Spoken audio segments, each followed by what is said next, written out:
Ya, oke. Kita sekarang siap untuk belajar firman Tuhan. Baik semua saudara yang bergabung lewat Facebook, Instagram, selamat menikmati hadirat Tuhan. Kita boleh belajar bersama-sama saat ini. Baik. Saya ucapkan shalom sekali lagi buat semua kita yang bergabung hari ini, yang ada di Amerika, Australia sudah gabung juga. Tuhan memberkati. Oh ya, selamat belajar. Hari ini tema kita, ya, jangan mau tertipu, ya, oleh solusi atau jalan keluar yang diberikan oleh si kunyuk. Ya, saudara, bosanlah nyebut setan. Kita lebih jelekkan dia lagi, si kunyuk itu ya. Nah, kalau saudara tanya si kunyuk apa, cara jadi terjawab apa itu kamus. Tapi begini, ya, wah, dari Texas hadir juga. Kita harus belajar, saudara. Siapa setan itu? Kita buka Yohanes 8 ayat 43 mulai. Yohanes 8 43 sampai ayat 46. Oke, serius ya semua anak-anak, semua saudara-saudara dari lapas mana saja, serius untuk belajar ya. Yohanes pasal 8. Oh, sebentar saya matikan. Maaf. Iya. Udah Yohanes 8 43 sampai 46. HP ini Philip Soko SMB. Oke. Ya. Apakah sebabnya kamu tidak mengerti bahasaku? Jadi hari itu Tuhan Yesus ditemui oleh para ahli Taurat, imam-imam, ya, pak orang Farisi, berdebat keras. Tuhan Yesus ditantang macam-macam. Lalu sampai pada kalimat ini. Yohanes 8:43. Apakah sebabnya kamu tidak mengerti bahasaku? Sebab kamu tidak dapat menangkap firmanku. Hati-hati. Semua saudara, semua anak-anak saya di rutan lapas LPKA mana saja, dan semua kita yang bergabung, ya, yang di luar lapas, hati-hati dengan firman ini. Apakah sebabnya kamu tidak mengerti bahasaku? Sebab kamu tidak dapat menangkap firmanku. Dalam hidup sehari-hari, baik hubungan suami istri, hubungan sesama saudara, sesama kakak adik, sesama teman, sesama sahabat, sesama tetangga. Aduh saudara, ngeri sekali. Terjadi salah faham. Apa itu salah faham? Karena tidak mengerti bahasa yang diucapkan, karena perkataannya nggak dimengerti, maka itu terjadi salah paham. Ternyata antara kita dengan Bapa di surga, kita pun sering nggak mengerti bahasa itu. Papa ini ngomong apa? Sebab kita nggak dapat menangkap firman-Nya. Ada yang kirim TSI-nya ini ya, banyak sekali ini, sebentar. Oh ya, saya baca TSI-nya ya, dari Lembang. Dan inilah sebabnya kalian tidak bisa mengerti kata-kataku, karena kalian menolak menerima ajaranku. Bapak kalian adalah iblis. Itulah sebabnya kalian senang melakukan kemauannya dari permulaan. Iblis adalah pembunuh dan dia selalu, oh terima kasih, jadi terang lampunya, enggak jembatan ya. Dari permulaan iblis adalah pembunuh dan dia selalu melawan ajaran benar karena dia membenci semua hal yang benar. Dia suka menipu. Nah, mulai dari sini ya, nanti kita belajar. Dia suka menipu, ya, pakai terjemahan baru nggak apa-apa, Filipus. Dia suka menipu, mana tadi? Yohanes 8 mulai 43 ya. Tunggu. Dia selalu melawan ajaran benar karena dia membenci semua hal yang benar. Dia suka menipu karena memang itulah sifat aslinya. Dia adalah penipu dan bapak dari semua penipu. Sedangkan ajaranku adalah benar, karena itulah kalian tidak mungkin percaya kepadaku. Kalian sama sekali tidak dapat membuktikan bahwa aku pernah berbuat dosa. Jadi kalau aku mengajarkan ajaran yang benar, kenapa kalian tidak percaya aku? Nah, saudara, inilah. Oke, saya baca terjemahan baru ya. Oke, ini terjemahan baru ya, Filipus? Ya, Ya, Pak. ayat 44 ya. Iblislah yang menjadi bapakmu. Wih, keren. Dan kamu ingin melakukan keinginan-keinginan bapakmu. Ia adalah pembunuh manusia sejak semula dan tidak hidup dalam kebenaran. Antoni tahu linknya? Sudah ngikutin? Enggak apa-apa, mau dengar aja. Oke ya, oke. Saya ulangi. Ia adalah pembunuh manusia sejak semula dan tidak hidup dalam kebenaran. Sebab di dalam dia tidak ada kebenaran. Apabila ia berkata dusta, mana YouTube ini? Tolong di mute, oke ya. Saya ulangi. Apabila ia berkata dusta, ya, oh Karangasem hadir anak-anak, senang sekali. Apabila ia berkata dusta, ia berkata atas kehendaknya sendiri. Sebab iblis itu, si kunyuk itu adalah pendusta dan bapak segala dusta. Tetapi karena aku mengatakan kebenaran kepadamu, kamu tidak percaya kepadaku. Siapakah di antara kamu yang membuktikan ayat 46? Filipus ayat 46. Siapakah di antara kamu yang membuktikan bahwa aku berbuat dosa? Apabila aku mengatakan kebenaran, mengapakah kamu tidak percaya kepadaku? Wih, ngeri. Ya, barang siapa berasal dari Tuhan, ia mendengarkan firman Tuhan. Itulah sebabnya kamu tidak mendengarkannya, karena kamu tidak berasal dari Tuhan. Wih, makasih Dik, Bapak senang kamu ikut hadir juga. Nah, inilah masalahnya. Kalau setan itu adalah bapaknya pendusta, penipu sejak awalnya, juga pembunuh manusia. Maka hari ini kita harus percaya dan tahu bahwa setan itu bapaknya pembohong. Oke, saya nyimpang dikit. Hari-hari ini, kira-kira dalam 2 minggu lah ya, saudara, hampir 3 minggu, di Indonesia sedang geger besar. Karena ada seorang yang mengaku murid Yesus, anak Tuhan, tapi mengungkapkan pelajaran yang aneh, yaitu Kristen progresif. Sedang viral. Ya, banyak yang tanya kepada saya. Oke, intinya saudara kita ini sedang mengalami sesuatu, masalah pribadi dengan keluarganya. Dia nggak cerita. Jadi perceraian antara dengan istrinya. Dia itu hamba Tuhan memang. Nah, disinilah si penipu itu datang. Mengajarkan Yesus bukan Tuhan. Keselamatan gak cuma dalam nama Yesus. Neraka itu tidak ada. Nah, hati-hati itu. Nah, kata Prophet Ilham dari mereka itu, Tuhan gak kaku begitu. Tuhan itu berkembang terus, progres hidupnya. Nah, jadi yang tertulis di Alkitab itu bisa berkembang terus. Udahlah, pokoknya jangan ikuti.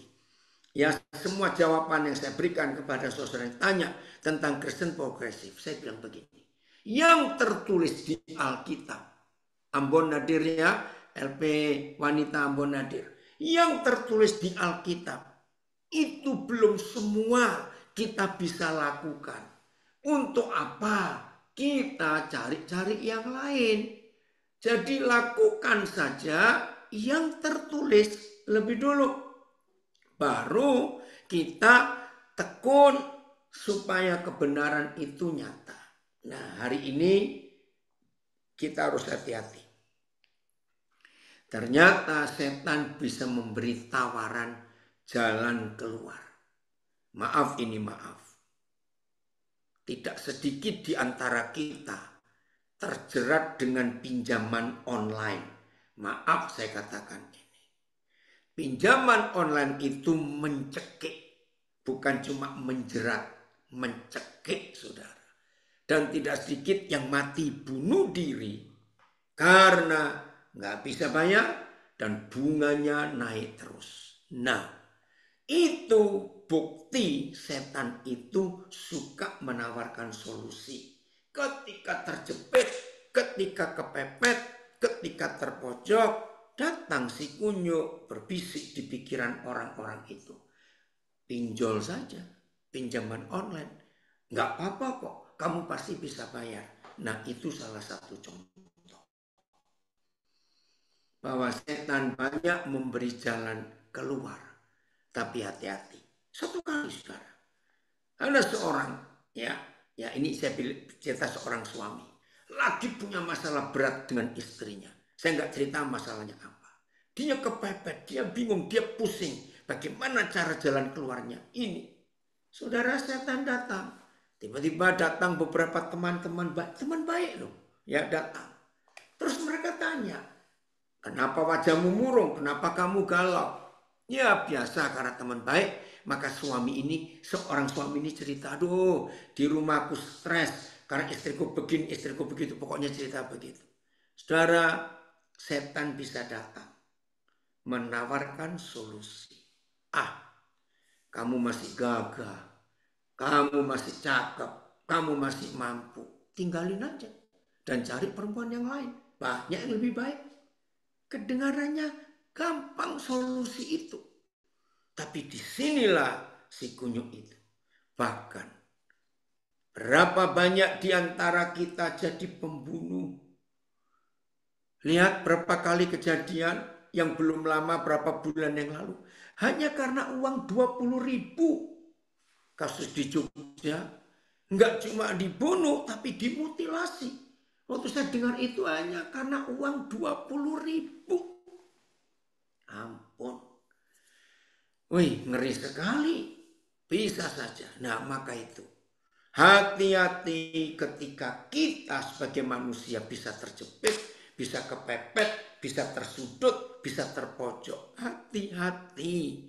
Tawaran-tawaran itu. Coba kita lihat contoh kasus ini.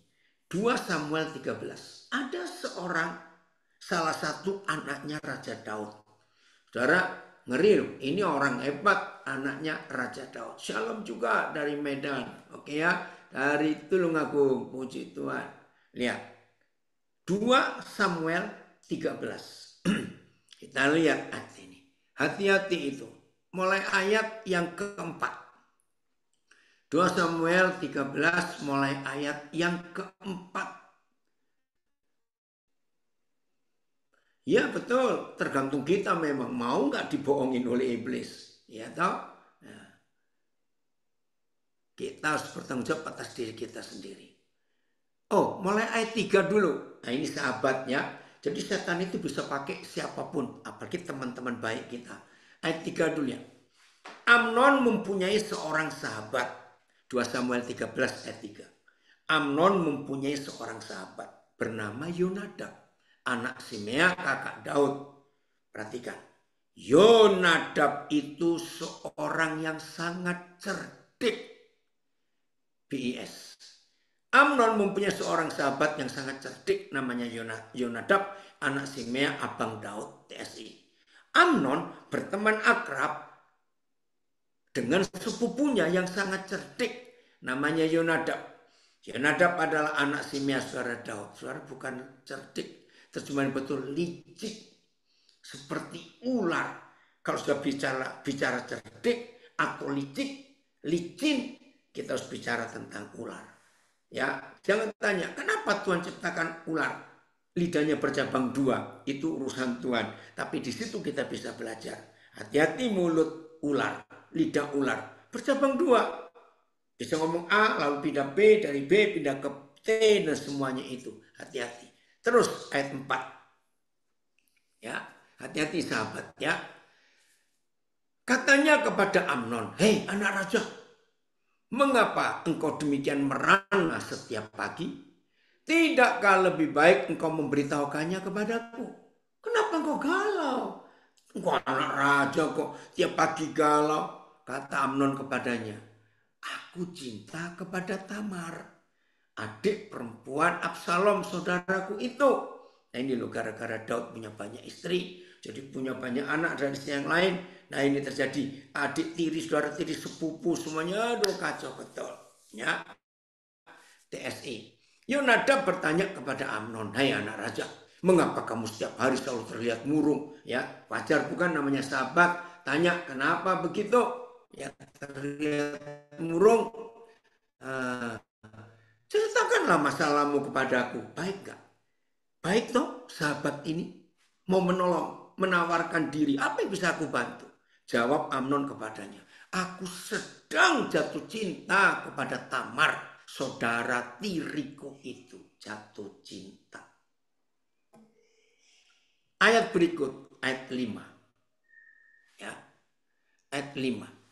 Nah, ini dia solusi jalan keluar yang diberikan oleh si setan. Lewat teman baik, hati-hati. Lalu berkatalah Yonadab kepadanya, berbaringlah di tempat tidurmu dan berbuat berpura-pura sakit. Apabila ayahmu datang menengok engkau, maka haruslah engkau berkata kepadanya, izinkanlah adikku Tamar datang memberi aku makan. Apabila Tamar itu menyediakan makanan di depanku, sehingga aku dapat melihatnya, maka aku akan makan dari tangannya. Saudara lihat liciknya. Wajar enggak? Kalau anak sakit, lalu orang tua melihat anak ini enggak suka makan. Wajar toh ketika dia bilang, Pak, aku mau makan. Asal adik tiriku Tamar itu yang menyediakan makanan buat aku. Ayo, orang tua mana yang enggak tertarik untuk mengiyakan permintaan anak yang sakit itu? Ini Jimmy siapa ya? Jim, kalian lagi di LA, Papa lagi di LA. Nah, dengarkan. Masuk jerat iblis. Bagus nasihat ini, bagus solusi ini. Saudara, akhirnya terjadi malapetaka yang luar biasa. Perkosaan terjadi. Aduh, luar biasa. YouTube-nya nanti pasti ada semuanya. Tapi nanti diedit dulu. Saudara, setan masuk. Pasti Amnon setuju. Wih, ide bagus ini. Nah, pasti Amnon memuji-muji. Oh, oke nak. Ini papa masih lagi di LA. Dengarkan. Kalau Tuhan sudah mengingatkan kita, hati-hati dengan bapaknya si pembohong, bapaknya si penipu, hati-hati. Anak-anak, khususnya di LPK, dimanapun, semua saudara, ya baik yang di luar maupun yang di dalam, hari ini kita belajar hati-hati saudara, hati-hati dengan jebakan si iblis itu. Setan masuk dan terjadi perkosaan yang mengerikan. Mari kita jujur, 99,99%. Ngerti ya maksudnya? 99,99% semua kita bisa jatuh di dalam dosa. Itu pasti karena tawaran si setan. Pura-pura baik memberi kita solusi jalan keluar. Berapa tahun yang lalu terjadi kasus yang mengerikan di Semarang. Berapa tahun yang lalu. Ada 4 anak remaja. Karena mereka belum umur 12 tahun. Mabok. Ini loh, masih kecil, mabok. Ketika menjelang subuh, mereka jalan pulang dari mabuknya. Tiba-tiba mereka melihat ada tukang becak lagi tidur. Ini gila sekali kasus ini. Aduh, kalau saya cerita ini ngeri sekali. Lagi saya lihat 4 anak remaja. Karena masih belum umur 17 tahun. Lu ide mana setan bisa masuk? Rampok aja tukang becak itu. Coba kalau dipikir waras. Berapa sih pendapatan tukang becak? Kok mereka tuh sampai ingin merampok? Yang namanya si setan, si kunyuk memberikan jalan keluar. Mereka 4 anak ini butuh uang. Saudara tidak tahu salah satu di antara 4 orang ini. Nah, kalau saya nggak salah dia masih di dalam LP ini belum bebas. Yang 3 sudah bebas. Karena yang 3 cuma ikut saja. Tiba-tiba satu anak dari 4 ini bilang, ayo kita bunuh dia. Kita rampok yuk. Saudara bayangkan. Akhirnya mereka bunuh betul tukang becak itu. Di atas becak dia lagi tidur. Jahat sekali. Itulah si setan. Maka hati-hati, senang sekali bapak kamu. Ngeri saudara. Maka itu hati-hati nasihat ini. Hati-hati. Dengan teman, dengan sahabat baik, dengan siapa saja. Jangan izinkan setan berbisik dan menipu kita semua. Hati-hati. Supaya Tuhan menolong. Oh sebentar ini kok mati. Oke. Supaya hanya Tuhan yang kita beri kesempatan untuk memberikan jalan keluar buat kita. Katakan amin untuk setiap kita. Hati-hati dengan sahabat baik. Hati-hati. Saya cerita lagi kasus yang lain. Kira-kira 10 tahun yang lalu kok tidak salah. Saya lupa tahunnya begini. Korea, amin ya Martapura. Korea Selatan pernah punya presiden perempuan pertama. Nah presiden perempuan ini anaknya mantan presiden yang terbunuh tahun 79. Ya nanti cari di Google.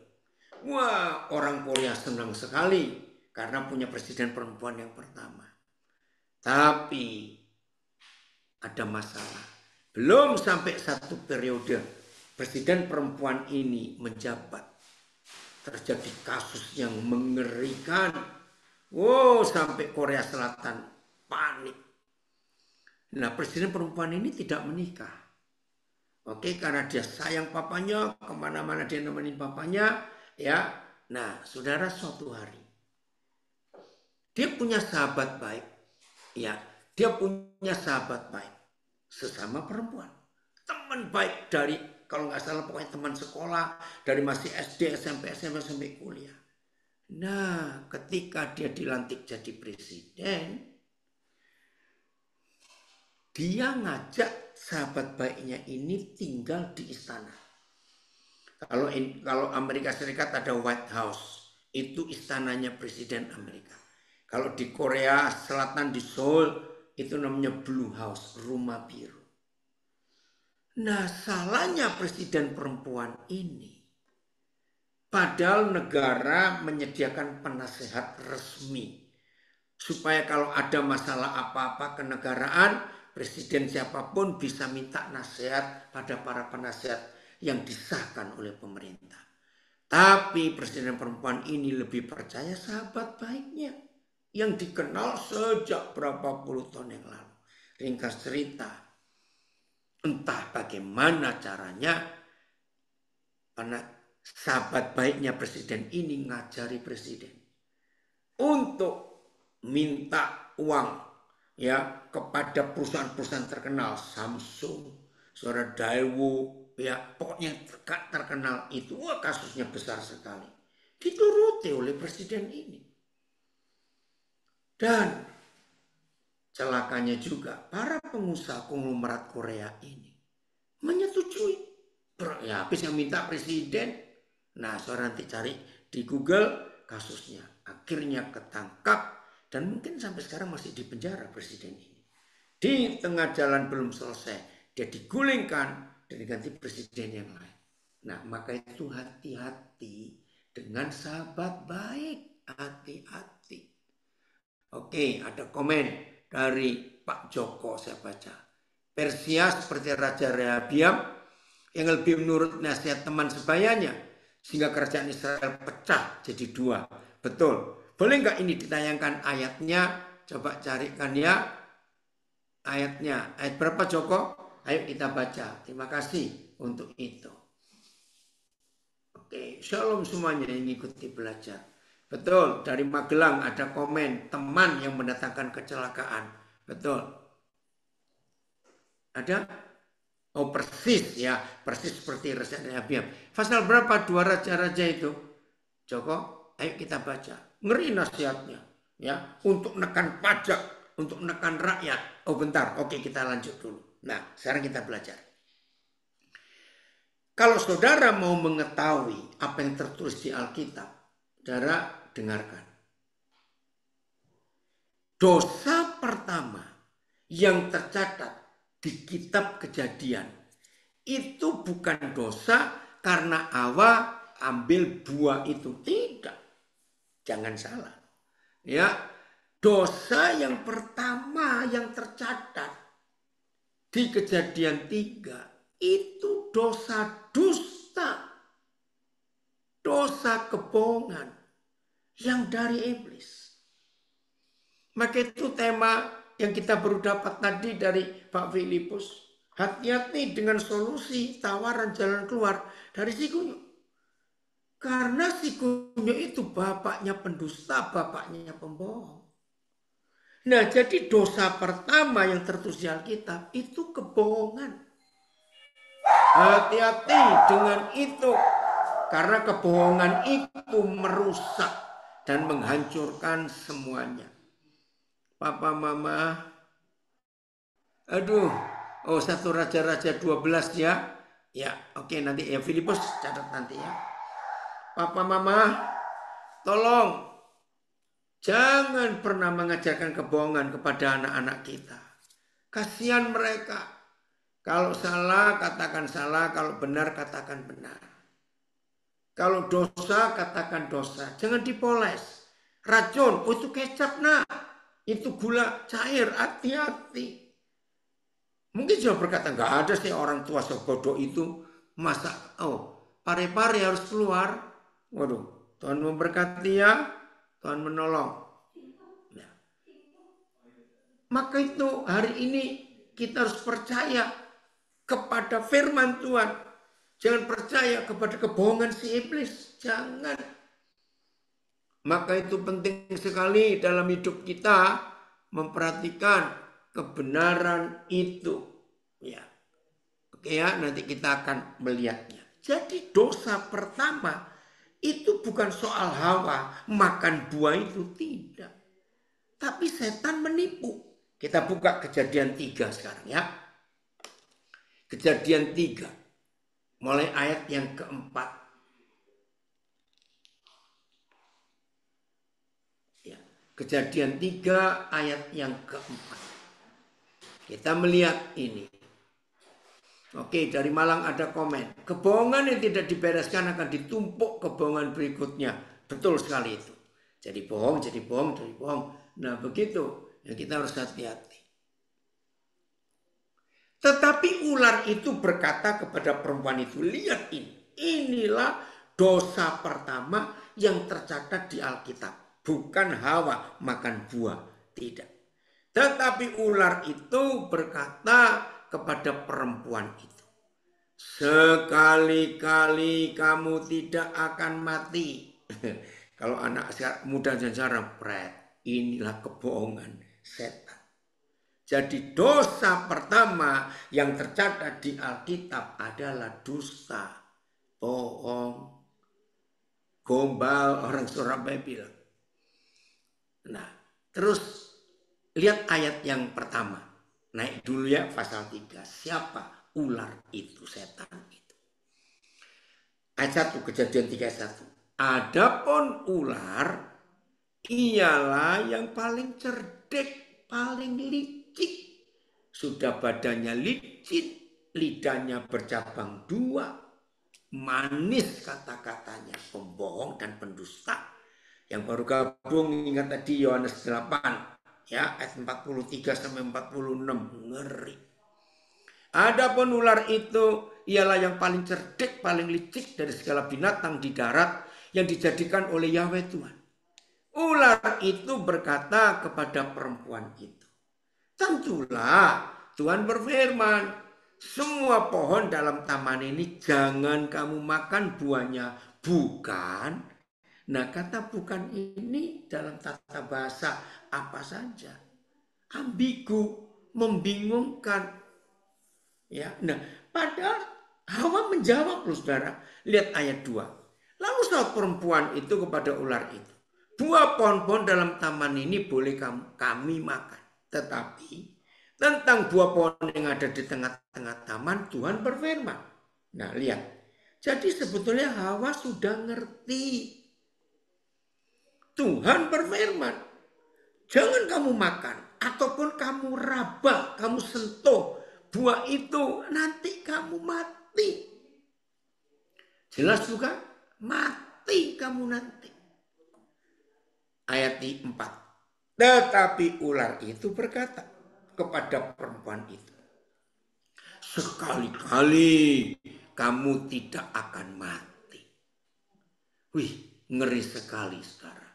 Betul, komen dari Medan. Bapak segala pembohong adalah iblis. Kalau orang tua suka bohongi anaknya atau siapa saja, artinya bisa dikatakan orang tua itu bapak segala bapak iblis. Ngeri juga, betul. Ini dia. Oke, nggak apa-apa. Ada yang komen, menurut saya dosa pertama adalah kesombongan. Salah satu malaikat itu memberontak kepada Tuhan. Tapi yang kita belajar yang tertulis. Ya, di Kejadian 3 ini tulisan pertama tentang dusta. Oke ya, jadi bukan sumber dari mana. Oke, kita belajar ini ya. Ini luar biasa. Maka itu papa-papa, mama-mama hati-hati. Contoh kecil ya, contoh kecil. Ya, tapi ini besar dampaknya. Ya, sekarang sudah hampir nggak pernah terjadi. Tapi zaman berapa puluh tahun yang lalu. Ada keluarga ditagih orang hutangnya. Terus orangnya ketuk rumah. Bapaknya ngeliat, penagih hutang. Saya tahu ini, bapakmu ada. Dari dalam bapaknya teriak, bilang, bapak pergi. Kelihatannya kecil ya saudara. Tapi anak-anak akan belajar untuk seterusnya. Oh begitu cara menghadapi masalah. Bohong, dusta. Apalagi kalau sampai ada papa mama memperalat anak-anaknya. Kan ini pernah terjadi. Saya sampai ngeri, kok ada ya papa mama merusak anaknya sendiri. Entah anak ini pihak mama atau pihak papa, saya cuma beri contoh. Dan ini bukan ilustrasi, ini kisah nyata yang saya pernah hadapi. Papa buat ini. Tapi awas kamu, jangan kasih tahu mama. Ayo, kalau kamu nurut papa, nanti papa kasih kamu sesuatu. Atau sebaliknya, ada mama begitu bodoh, beritahu anaknya, jangan kasih tahu papamu ya. Hati-hati kamu. Kalau kamu nurut mama, nanti mama kasih kamu sesuatu. Saudara bisa bayangkan betapa hancurnya moral dan karakter anak-anak itu. Karena mereka lihat, papa mama bohong. Kami diajari seperti itu. Bayangkan saudara. Tuhan tolong kami semua. Saudara maaf ya. Mungkin ada di antara kita setelah kita dewasa seperti sekarang ini. Orang tua kita dulu ngajar seperti itu. Dari Martapura. Jika engkau terjerat dalam perkataan mulutmu, tertangkap dalam perkataan mulutmu, buatlah begini, hai anakku, ya. Dan lepaskanlah dirimu, karena engkau telah jatuh dalam genggaman sesamamu. Oke, terima kasih ayat itu. Oke ya, jadi hati-hati saudara. Jangan bohong. Efesus 4 ayat 25. Kenapa firman ini harus ada dalam kehidupan kita? Oke, dari Malang ada komen lagi. Untuk mengatasi kebohongan, kita perlu belajar dengan benar tentang kebenarannya. Mari giat terus belajar tentang kebenaran firman-Nya. di pertemuan-pertemuan seperti ini. Tetap semangat. Makasih Iwan. Ini hebat sekali. Namanya kebenaran. Kalau kita belajar kebenaran, otomatis hidupnya kan benar terus. Efesus 4:25. Mengapa Papa pesan seperti ini kepada kita? Karena itu, Samarinda harus keluar juga. Tuhan memberkati ya lapas Samarinda. Tuhan menolong, memberkati walaupun gak sampai selesai. Efesus 4:25. Karena itu buanglah dusta. Buang. Dan berkatalah benar seorang kepada yang lain.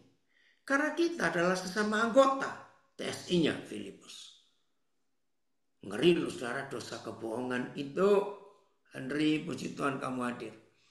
Jadi, karena kamu sudah membuang cara hidupmu yang lama, jangan lagi menipu sesamamu. Katakanlah yang benar satu sama lain. Karena kita masing-masing adalah anggota dari satu tubuh. Luar biasa, saya baca GTS ini. Jadi karena kamu sudah membuang cara hidupmu yang lama, jangan lagi menipu sesamamu. Katakan yang benar satu sama yang lain. Karena kita masing-masing adalah anggota dari satu tubuh. Saya akan baca komen ini. Ya, perkumpulan konselor sahabat semesta. Setuju. Bohong sekali berhasil. Merasa jadi jalan pintas yang diandalkan. Akhirnya bohong menjadi jalan. Akhirnya bohong selalu jadi jalan yang dipilih. Namun berakhir pada kebinasaan. Setuju. Saya ulang ya. Komen dari grup perkumpulan konselor. Setuju. Bohong sekali berhasil. Merasa jadi jalan pintas yang diandalkan. Akhirnya bohong selalu jadi jalan yang dipilih. Namun berakhir pada kebinasaan. Dari lapas kelas 2 Pontianak ada komen bagus. Setan-setan kecil itu bisa saja tumbuh menjadi malaikat. Dan juga sebaliknya. Tetapi manusia bisa menjadi keduanya. Karena manusia bisa memilih menjadi malaikat atau menjadi iblis. Hanya dalam hitungan detik. Betul sekali. Tetaplah menjadi malaikat dengan perpedoman pada firman Tuhan. Terima kasih Samarinda. Nah, jadi jangan ada dusta. Itu perbuatan si setan. Wih, saudara, biarlah mulai hari ini kita harus mengerti. Komen lagi. Sedih mendengar kalau ada orang tua bohongi anaknya atau siapa saja. Karena anak itu darah dagingnya dan kita satu tubuh tanpa sadar. Orang suka bohong. Orang tersebut sedang mulai membangun kebohongan pada dirinya sendiri. Betul. Kasihan. Wih, dari Jogja ada komen. Amin. Jalani hidup dengan kejujuran. Kita akan menjadi sangat tenang. Seperti kata firman. Amin, Mika. Saudara, Tegal harus keluar juga. Tuhan memberkati Tegal. Tuhan menolong. Saudara, sampai hari ini. Ya, Lukas 16. Ya, ayat 10 sampai 12. Catat aja enggak dibaca. Lukas 16 ayat 10 sampai 12. 3 ayat ini memberitahu kita. Dan dunia mempercaya itu.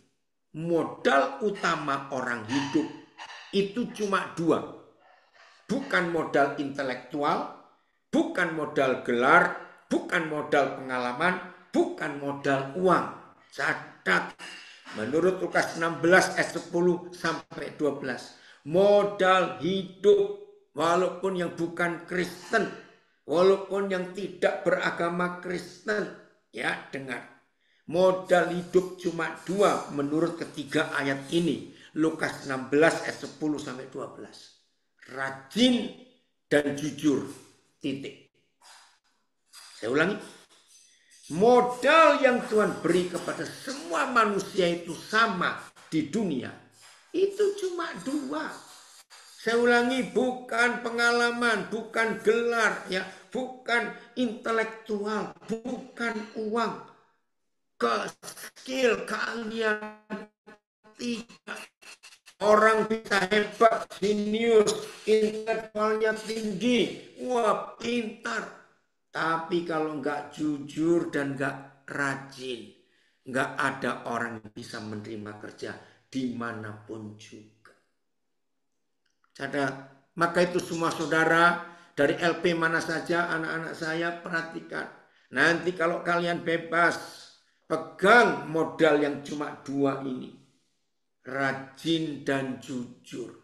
Percayalah itu. Suatu kali ada ilustrasi, tapi ini kisah nyata. Ini di Amerika kejadiannya. Ada seorang anak muda. Ya. Oke, dari Tanjung mana ini bagus komennya ya. LP Tanjung Kanwil Kalsel. Oke, saya nggak tahu LP Tanjung ya, Kanwil Kalsel. Ya, jika ya katakan ya, jika tidak katakan tidak. Matius 5:37. Karena lebih dari ya dan tidak itu pasti berasal dari setan. Satu kali ada ilustrasi begini. Maaf, kisah nyata. Ada seorang anak muda ya, pinjam telepon di sebuah toko.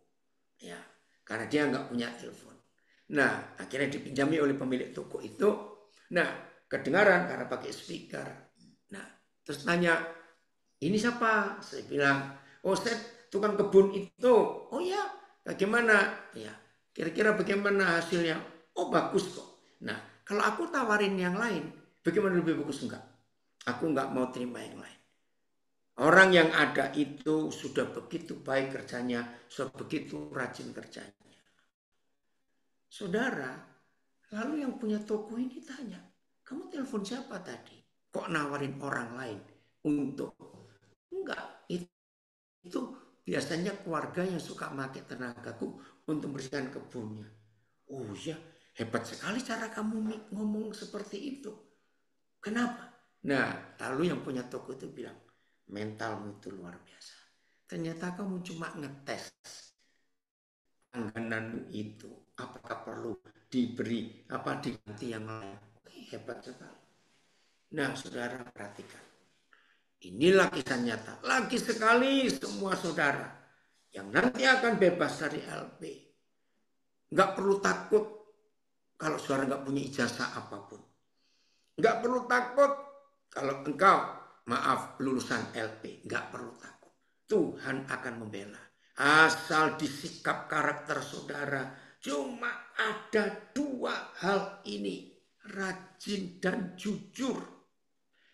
Maka itu ingat dosa pertama yang tercatat di Alkitab. Kejadian 3 tadi. Bohong.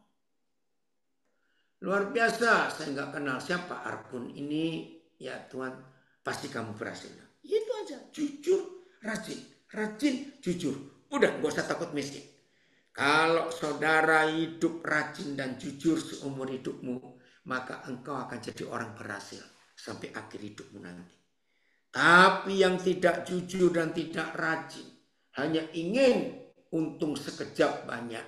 Maaf saya berkata, orang itu akan jadi calon orang miskin sampai mati. Catat itu. Oh ada yang komen saya baca. Wih, betul dari Medan ya. Ijazah terbaik itu rajin dan jujur. Catat ya. Terima kasih Pak Gembala. Ijazah terbaik itu rajin dan jujur. Maka itu iblis itu selalu membuat dusta, kebohongan. Saudara, ternyata Alkitab itu mencatat. Ngeri. Dosa terakhir yang dicatat oleh Alkitab. Sama. Dusta. Mari kita buka. Wahyu 22 ayat 15. Kok bisa sama ya? Maka itu Alkitab ini hebat sekali nulisnya. Wahyu 22 ayat 15. Pasal terakhir itu. Ya, hati-hati. Ya, Matius 5 ayat 37 nanti kita baca ya. Oke. Wahyu 22 ayat 15. Hebat ya. Bapak kita mengajar kita ya. Wahyu 22 ayat 15. Tetapi anjing-anjing dan tukang-tukang sihir, orang-orang sundal, orang-orang pembunuh, penyembah-penyembah berhala, dan setiap orang yang mencintai dusta dan yang melakukannya akan tinggal di luar, bukan di kerajaan surga. TSI supaya cepat ya, TSI.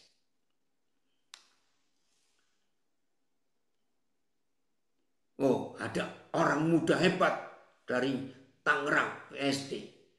Sekarang ini sangat langka orang jujur dan rajin.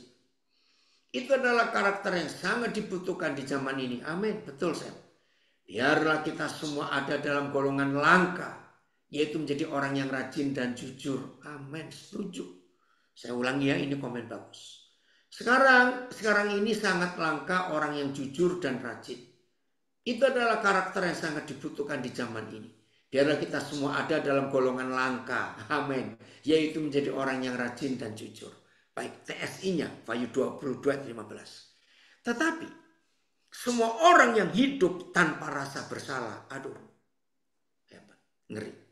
Tetapi, semua orang yang hidup tanpa rasa bersalah itu seperti anjing. Yaitu orang yang cabul, para penyembah berhala, penipu, pembunuh, dan orang-orang yang terlibat dalam ilmu sihir dan perdukunan tidak akan pernah diperbolehkan masuk. FYI-nya Filipus. Coba lagi sekali, semua anak-anak saya, saudara saya, warga binaan, dan semua kita yang merasa hidupnya kok gagal terus, periksa diri kalian. Adakah kejujuran, kerajinan itu masih ada? Itu dia. Di luar kota itu terdapat orang yang sudah meninggalkan Tuhan. Ngeri ya. Saya ulangi. Di luar kota itu terdapat orang yang sudah meninggalkan Tuhan.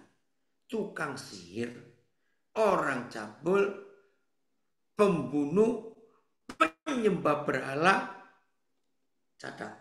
Dan semua yang suka berdusta. Hati-hati itu. Matius 5:37. Ya. Matius 5:37. Maka itu hati-hati. Ayo. Tuhan, kami mau bertobat hari ini. Untuk tidak lagi jadi alat iblis, anaknya si bapak pembohong itu, bapak penipu. Matius 5 ayat 37. Kita lihat.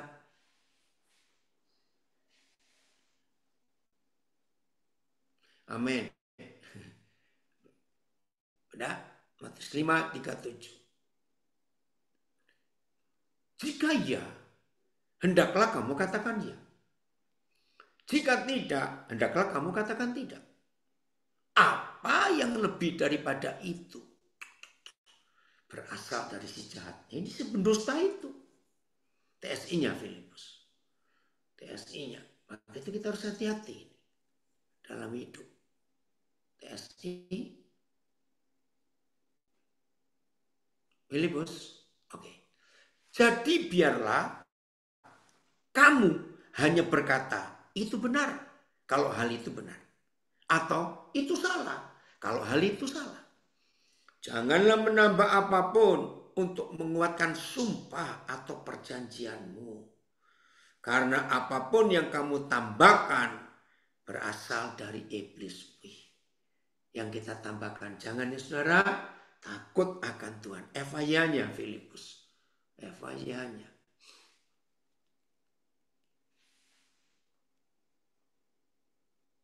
Oke. Katakan saja iya atau tidak. Itu sudah cukup. Meneguhkan janji dengan sumpah.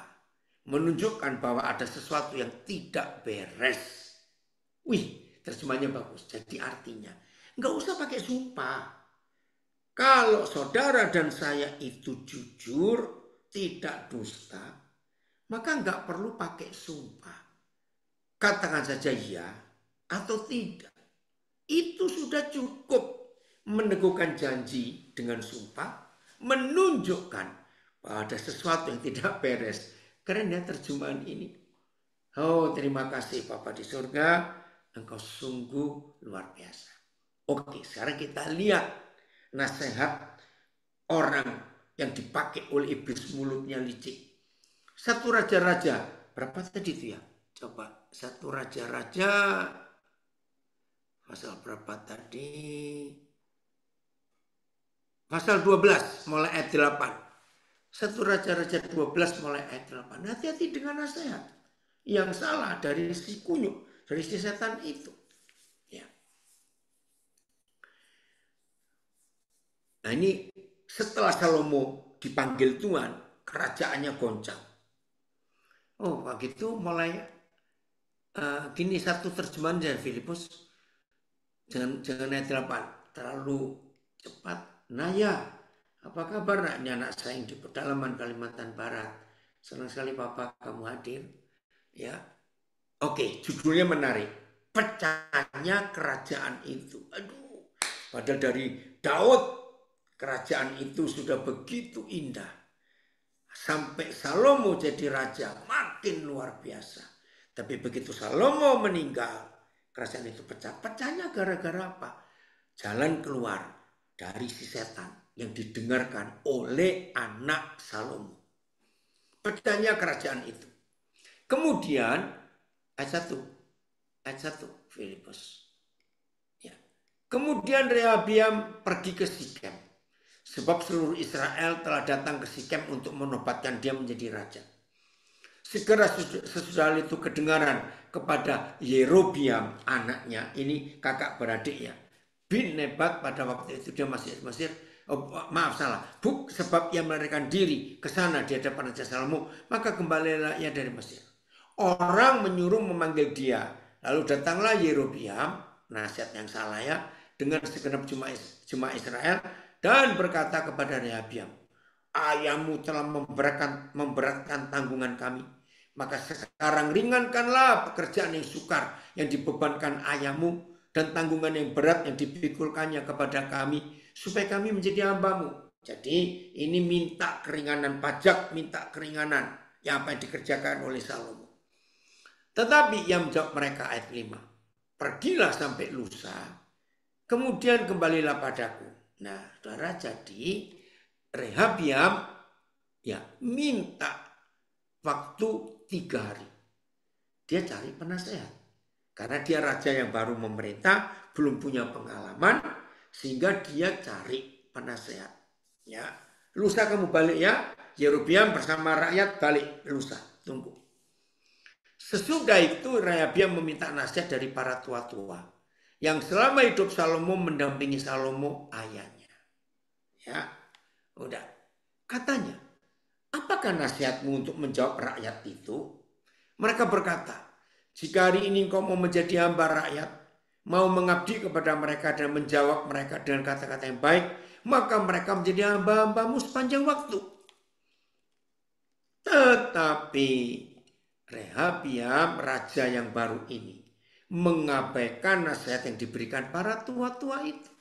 Seharusnya nasihat ini didengar. Karena tua-tua ini sudah punya pengalaman mendampingi Raja Salomo sekian banyak tahun. Tapi Rehabiam nggak mau dengar. Lalu hati-hati. Raja yang baru memerintah masih muda ini meminta nasihat kepada orang-orang muda yang sebaya dengan dia dan yang mendampinginya. Raja masih muda, punya teman-teman muda, kelihatannya cocok. Katanya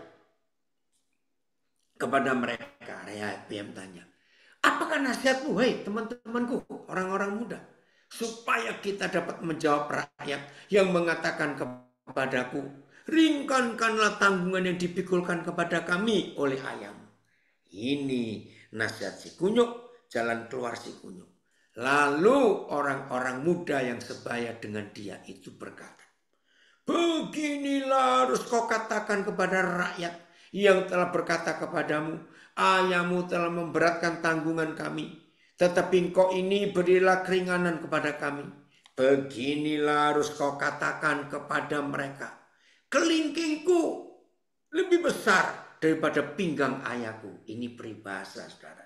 Maka sekarang, kalau ayahku telah membebankan kepada kamu tanggungan yang berat, tetapi aku akan menambah tanggungan kamu. Ayahku telah menghajar kamu dengan cambuk, tetapi aku akan mengajar kamu dengan cambuk yang berduri besi. Wih, ngeri ya jebakan ini. Pada hari lusanya, seperti janjinya, datanglah Yerobiam dengan segenap rakyat kepada Rehabiam. Seperti yang dikatakan raja. Kembalilah kepadaku pada hari lusa. Ayat 13. Raja menjawab rakyat itu dengan keras. Ia telah mengabaikan nasihat yang diberikan para tua-tua kepadanya. Ngeri, saudara. Maka itu hati-hati nasihat teman-teman. Hati-hati kalau sedang kepepet. Hati-hati kalau sedang terjepit. Hati-hati. Jangan salah minta nasihat. Raja menjawab rakyat itu dengan keras. Ia telah mengabaikan nasihat yang diberikan kepada para tua-tua kepadanya. Harusnya yang tua-tua ini didengar nasihatnya. Ia mengatakan kepada mereka, menurut nasihat orang-orang muda. Nggak usah dibaca lagi. Terus ayat 15, jadi raja tidak mendengarkan permintaan rakyat sebab hal itu merupakan perubahan yang disebabkan Yahweh. Supaya Yahweh mendapati firman diucapkannya dengan perantara nasihat Ahia. Kita nggak usah baca itu. Nah, setan bisa memberi nasihat yang salah. Siapa di antara kita yang hari-hari ini sedang ada di persimpangan jalan? Saya ulangi. Siapa di antara kita yang hari-hari ini sedang ada di persimpangan jalan? Aku ini ke kiri atau ke kanannya? Aku ini terus atau balik ya? Ringankan, rendahkan hati. Mencari Tuhan. Datang kepada Bapa kita. Roh Kudus itu akan memberi kita nasihat yang luar biasa. Tenang, jangan panik. Nanti Tuhan pasti berbicara kepada kita. Pasti, saudara. Dalam kondisi apapun juga, Bapa itu berkenan hadir di hidup kita. Saya ulangi, Bapa berkenan hadir. Dan dia mau menjawab kita. Minta nasihat kepada dia. Terakhir, Mazmur 24 ayat 15. Mazmur 24 ayat 15. Ya, untuk melatih situ 1 Raja-Raja 12 ya, terus 3. Mazmur. Ya. Saya mungkin salah, maaf. 25:14 atau 24:15. 25:14, maaf, Filipus. 25. Mazmur 25, balik dulu. Ayat 14. Kita lihat 14. 14 ayat 14, oke? Ada komen dari sutradara hebat. Saya mau baca ini. Mana tadi? Ya. Mana Gus komenmu tadi? Maaf apa kecepatan? Oke Gus, makasih ya. Masih terus pantang mundur. Sempat menjemput tetap percaya pada Tuhan. Yahweh bergaul karib, akrab, sati dengan orang yang takut akan Yahweh. Dan perjanjiannya diberitahukannya kepada mereka yang takut akan Dia. Terima kasih. TSI-nya ada nggak? Kalau tidak ada BES, ada TSI-nya Filipus. Salah penasihat, salah arahan. Jangan meminta nasihat sama orang yang belum menunjukkan kehidupan sehari-harinya. Jadi pola. Bapa di surga akan memberi arahan kepada kita hari ini. Amin. Filipus, ada? Coba naik lagi terjemahan yang lain. Kenapa? Diam. Filipus.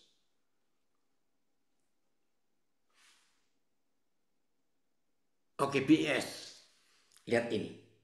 Yahweh adalah sahabat orang yang takwa. Ini pakai bahasa Arab.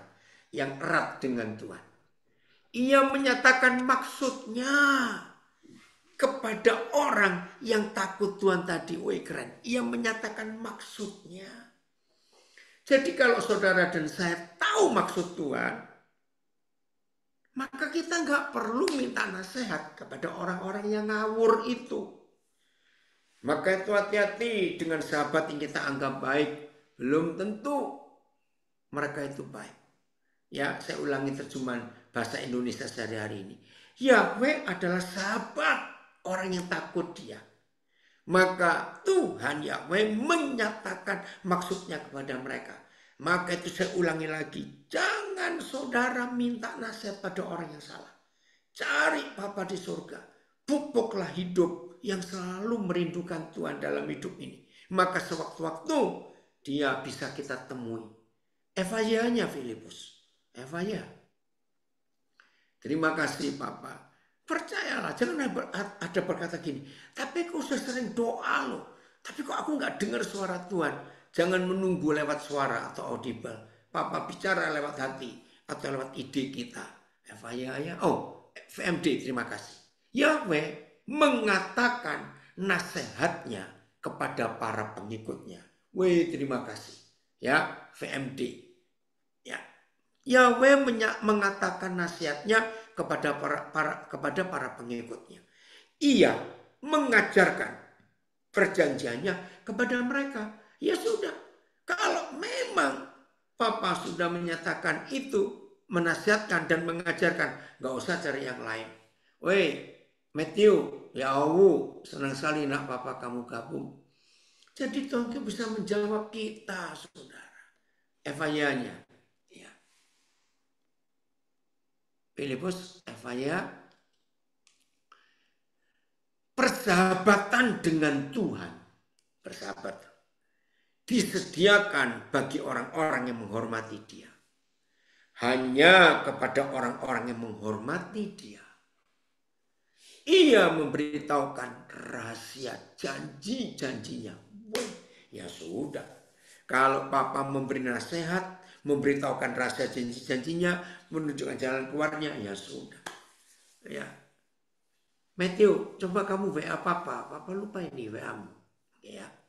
Jadi inilah Papa kita. Kok usah begini, kita nggak usah panik, nggak usah takut minta nasihat siapa. Roh Kudus bisa hadir kapan saja, lalu Papa memberi nasihat kepada kita. Tuhan Yesus memberkati kita semuanya. Oke ya, sebelum kita tutup, jangan tutup. Filipus, coba cerita, kenapa kok milih tema ini tadi? Dengar ya, ini Pak Filipus. Ayo kita dengar dulu. Tunggu. Iya. Oh, harus baik kanan, harus keluar ya. Oke. Tuhan memberkati saudara dari LP baik kanan.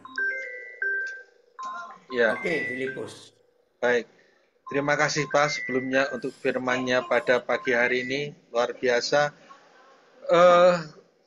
Saya tuh, nah ini tadi saya juga enggak berpikir sampai ke yang soal apa itu namanya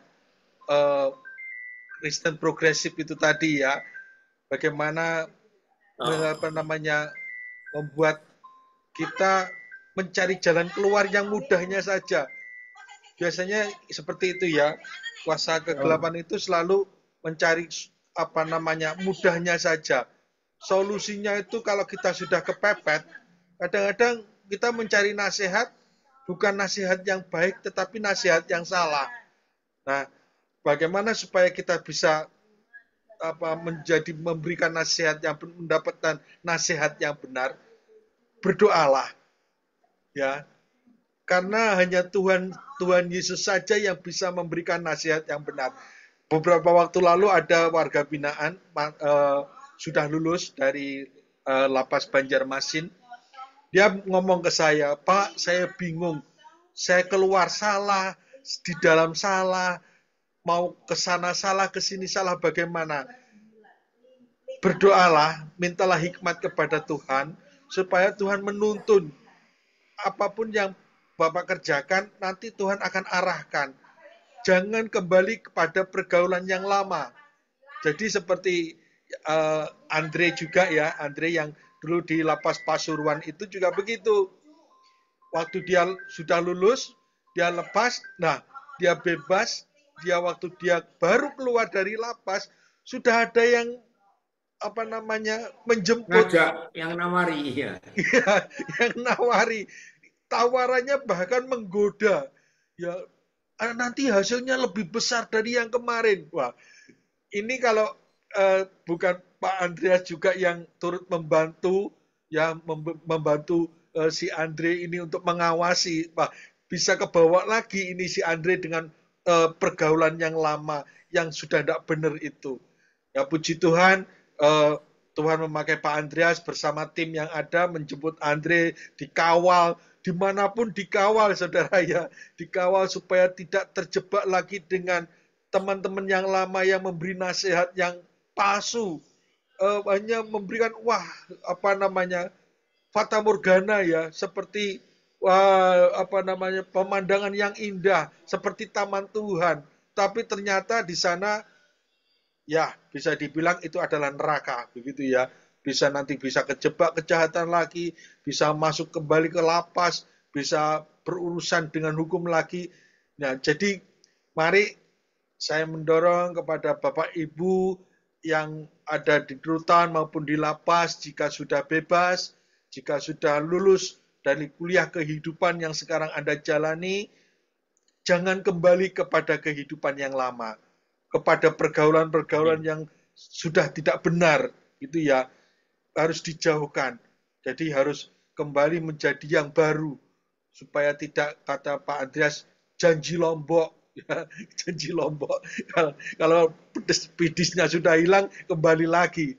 Ya, seperti itu.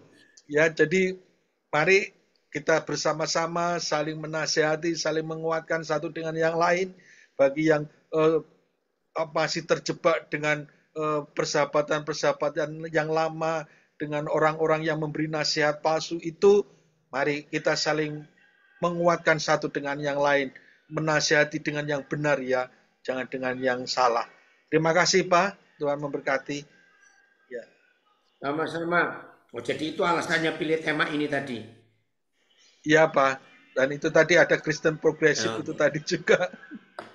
Ya, Oh ya, hati-hati. Betul jebakan itu. Oke ya. Ya, Tuhan memberkati.